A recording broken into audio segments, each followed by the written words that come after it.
ఈరోజు కేసీఆర్ గారు కట్టించిన మల్లన్న సాగర్ లో 21 టీఎంసీలతో ఒక సముద్రం లాగా కనిపించడం నిజంగా చాలా సంతోషంగా ఉంది. కడుపు నిండినంత ఆనందంగా ఉంది.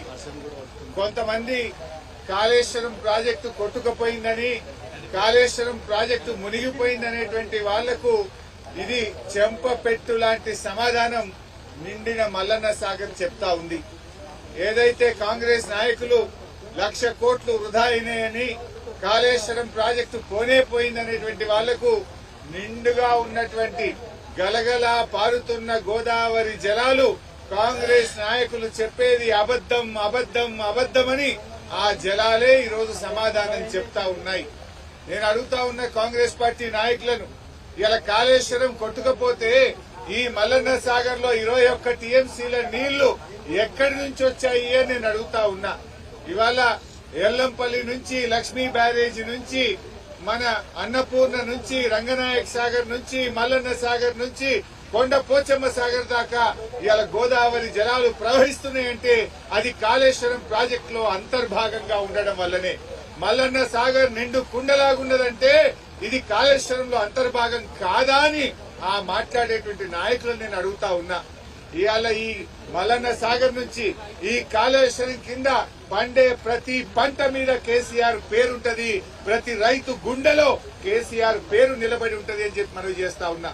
ఇప్పటికైనా ఆ కాంగ్రెస్ నాయకులు కాళేశ్వరం కొట్టుకుపోయిందనే మూర్ఖపు మాటలు మానుకోవాలని నేను వారికి హితవు పలుకుతా ఉన్నా. ఇలా ఈ నీళ్లు వస్తున్నాయి, గోదావరి జలాలు ఆ కాళేశ్వరం ప్రాజెక్టులో అంతర్భాగం కాదా? కేసీఆర్ కట్టించినటువంటి అన్నపూర్ణ, రంగనాయక్ సాగర్, మల్లన్న సాగర్, కొండపోచమ్మ సాగర్ ఇవన్నీ కాళేశ్వరంలో అంతర్భాగం కాదా? ఇవాళ అన్నపూర్ణలో 3 టీఎంసీలు ఉన్నాయి, రంగనాయక్ సాగర్ లో 3 టీఎంసీలు ఉన్నాయి, మల్లన్న సాగర్ లో 21 టీఎంసీలు నింపుకున్నాం, కొండ పోచమ్మలో 10 టీఎంసీల నీళ్లు నింపుకున్నామంటే ఇది కాళేశ్వరం ప్రాజెక్టు. నిజంగా చాలా చాలా సంతోషంగా ఉంది. కాంగ్రెస్ పార్టీ నాయకులు కొంతమంది ఇప్పటికీ దుష్ప్రచారం చేస్తున్నారు. కాంగ్రెస్ దంతా డైవర్షన్ పాలిటిక్స్, మాదేమో రైతులకు నీళ్లు ఇవ్వాలనేటువంటి తపన. మాది వాటర్ డైవర్షన్ అయితే కాంగ్రెస్ దేమో డైవర్షన్ పాలిటిక్స్, అటెన్షన్ డైవర్షన్ చేసేటువంటి ప్రయత్నం కాంగ్రెస్ పార్టీ నాయకులు చేస్తున్నారు. బట్ ఈ రోజు ప్రజలకు సజీవ సాక్ష్యం కదా, ఇంతకంటే సాక్ష్యం ఏం కావాలి? కాళేశ్వరం కొట్టుకుపోయిందనేటువంటి మూర్ఖులకు 21 టీఎంసీలతో సముద్రాన్ని తలపించే ఈ మల్లన్న సాగరే ఒక సజీవ సాక్ష్యం. ఇంతకంటే ఇంకొక సాక్ష్యం ఉండదు. ఇప్పటికైనా కాంగ్రెస్ నాయకులు మీరు కూడా వచ్చింత పసుపు కుంకుమ వేసి కొబ్బరికాయ కొడితే మీ పాపాలు తొలగిపోతాయి. ఆనాడు ప్రాజెక్టు కట్టేటప్పుడు అడ్డం పడ్డారు, కోర్టులలో కేసులేసిండ్రు. కనీసం ఇలా సంతోషాన్ని పంచుకుందామని వస్తే ఇవాళ కూడా కాంగ్రెస్ పార్టీ నాయకులు డైవర్షన్ టాక్టిక్స్ చేస్తా ఉన్నారు. దేనికోసం? ఈ నీళ్లతోని రేపు మెదక్ జిల్లా, యాదాద్రి జిల్లా, సిద్దిపేట జిల్లా పంట పొలాలు పండడం మీకు ఇష్టం లేదా? రైతుల పొలాలు తడవడం మీకు ఇష్టం లేదా? మేమొచ్చి 21 టీఎంసీల మా కేసీఆర్ కట్టించిన ప్రాజెక్టులో ఇంత పసుపు కుంకుమ వేసి ఆ గోదావరి జలాలకు దండం పెట్టుకుందామని మేము వచ్చాం. దానికి కూడా మీరు అడ్డుకోవడమేనా అని నేను అడుగుతా ఉన్నా. బట్ ఏది ఏమైనా ఇవాళ కేసీఆర్ కల ఫలించింది. మొదటిసారి 21 టీఎంసీల నీళ్లు మల్లన్న సాగర్ లో నింపుకోవడం చాలా చాలా ఆనందంగా ఉంది. ఈ రోజు మల్లన్న సాగర్ పూర్తయింది, కాలువలు కూడా 90% పూర్తయినాయి.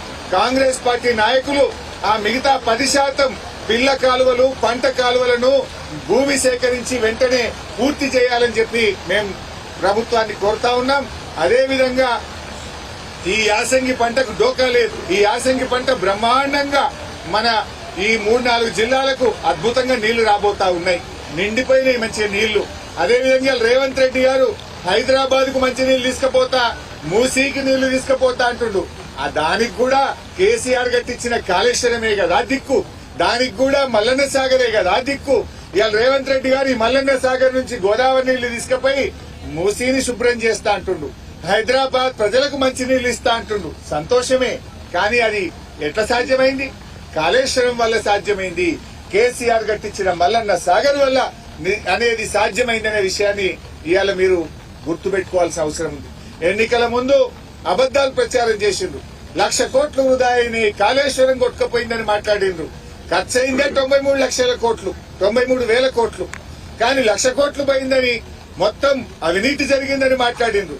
మరి ఖర్చు అయిందే 93,000 కోట్లు అయితే 1,00,000 కోట్ల అవినీతి జరుగుతుందా?